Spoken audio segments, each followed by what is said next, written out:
আকাশে অন্তর্হিত মেঘমালা, প্রকৃতির অন্তরাকাশে জাগরিত জ্যোতির্ময়ী জগন্মাতার আগমন বার্তা, আনন্দময়ী মহামায়ার পদধ্বনি অসীম ছন্দে বেজে উঠে রূপলোক ও রসলোকে আনে নবভাব মাধুরীর সঞ্জীবন।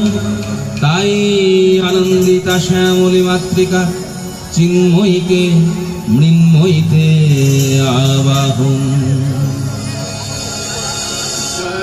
জপ গায়ে